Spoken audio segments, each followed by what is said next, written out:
I've decided to put together an update. I haven't really talked much about what's going on, so I'm going to put a few things in place. First, it's no doubt that my brother was killed by the Shepherd's Cult, or whatever the fuck they're called. Second, Harry Warner is most likely dead. However, I looked around for an obituary or an article on his whereabouts and haven't found anything. Third, nothing has happened to me so far. I haven't seen any of the masked men around my house. Maybe they were bluffing when they said my position is compromised. Or maybe they're waiting for me to think that they're bluffing. And lastly, I don't buy this whole Josiah crap. It was obviously an urban legend of sorts, and a group of psychos thought that they would be immortal if they'd kill people. Whatever it is, I don't understand why the police haven't been coming down harder on this. So far, I've read all the journals, and I've seen all the tapes that I've received. But the tape I'm going to show you now, labeled 2, found in Harry's journal, is an odd one.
My thoughts on the tape were, this tape has been edited, it wasn't raw footage.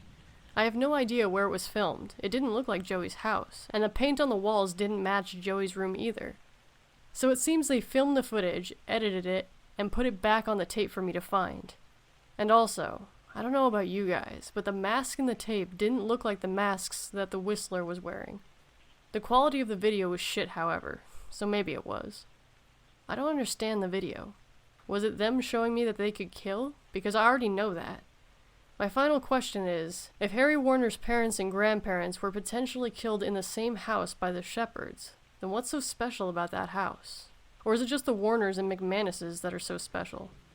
3 generations, possibly more, were killed by this cult. There has to be a reason. A reason that I may not want to find out. A lot has happened since part 5. For one, I took a lot of evidence to the police, which didn't accomplish anything. They said the videos were inconclusive, and a few officers thought it was a prank. They clearly don't know my current situation. However, I did happen to track down information on Harry Warner. My buddy Spencer, who's a total tech whiz, helped me out. Spencer managed to narrow down a roster search of Iowa State Police officers dating back to 1980, and found him through that. I probably could have done it myself, but I'm not big on technology. Anyway, Harry looked like a regular John Doe. Nothing stood out about him, but the picture was pretty outdated.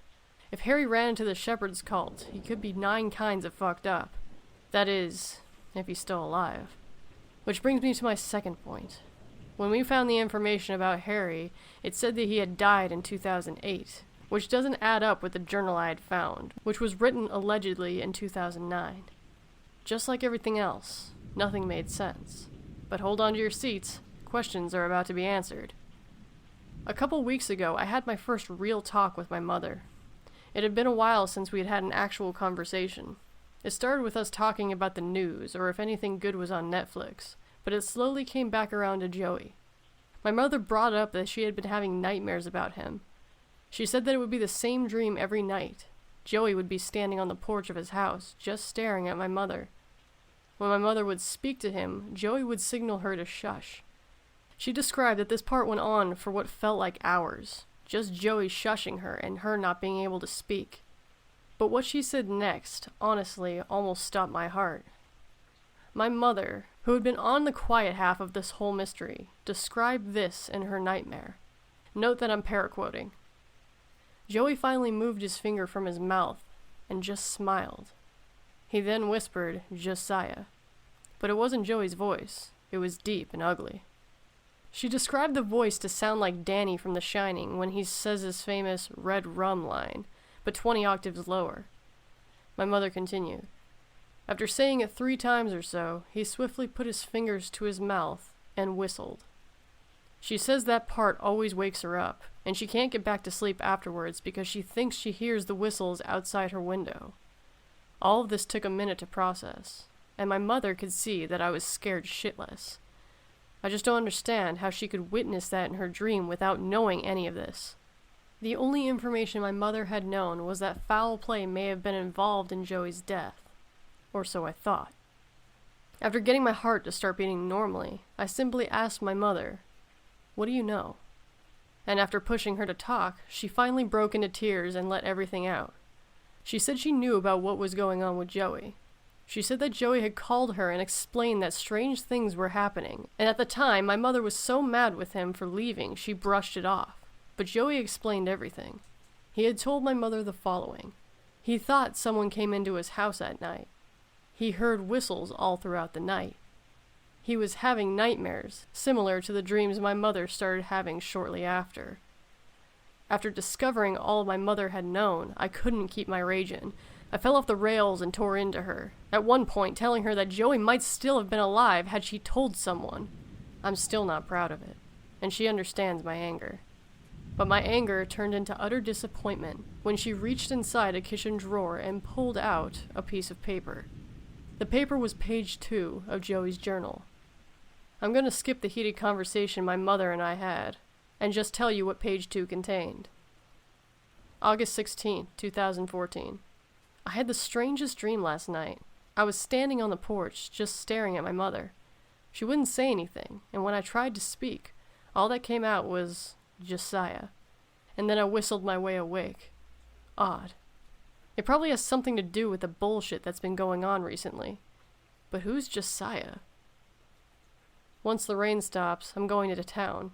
I have to have some sort of human contact or I'm going to lose it. August 17, 2014. I had the dream again.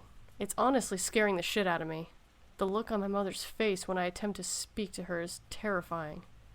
August 18, 2014. Finally got some reception out here.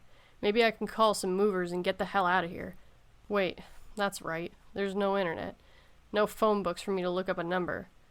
Maybe I can ask my mom. That's if she wants to talk to me. I called my mother. She wasn't happy with me. I don't care. Hearing her voice for 10 minutes makes me feel a lot better. She didn't have much input about all the weird stuff that's been going on. Should have stayed in Ohio, she said. She'll be surprised when she finds out I'm probably moving back if this new job doesn't work out. August 19th, 2014. The rain stopped. I guess I ran over something on my way back from town. Both my motorcycle tires are flat. Time to get my running shoes on. It feels like ages since I got out and did something. The next part wasn't even sentences, just a bunch of thoughts, off the lines and scattered. I'm not stepping a foot out of this house again. What the fuck do they want? Fuck, no reception. Why am I writing this?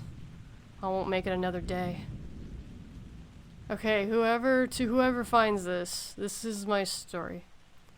In case I don't make it till morning, I was jogging into town when I tripped and fell over what I assume was a wire. I couldn't see it, and even after tripping on it, my shin has a thin cut on it. After falling, I heard the familiar whistle that's been haunting my life for the past few weeks. Within the blink of an eye, a masked man appeared out of the woods with a knife. I screamed for help and the fucker slashed me. Jumping to my feet, he wanted to stab at me, but I dodged it. Like some Bruce Lee shit, I clocked him in the face. Shortly after I tore off his mask. He was a young guy, 19 or 20. He just smiled and said, "Damn, I was looking forward to cutting off your fucking head." I have no clue what that means, by the way. During all this, I didn't realize that 5 other guys had surrounded me, and I just ran. Now here I am, finishing a bottle of vodka, and writing to no one while I spend my last hours on Earth. The vodka would explain the lack of punctuation and vulgar language Joey was using. Bruce Lee shit. He would say that anytime he did anything remotely cool. Now bear with me. Joey's drunk writing is just spurts of random thoughts. August 20th, 2014. Another day, another bottle. Come on, Mr. Whistles. No more smart-ass comments you want to make in my journal. No more alcohol. I'm less scared when I'm not sober. What a fucking surprise. No reception. Again. Today's forecast, rain with a chance of psychopaths. Let 'em come. My bedroom is going to be Fort Knox. Trying to stay intoxicated. They can knock all they want. I'm not opening the door.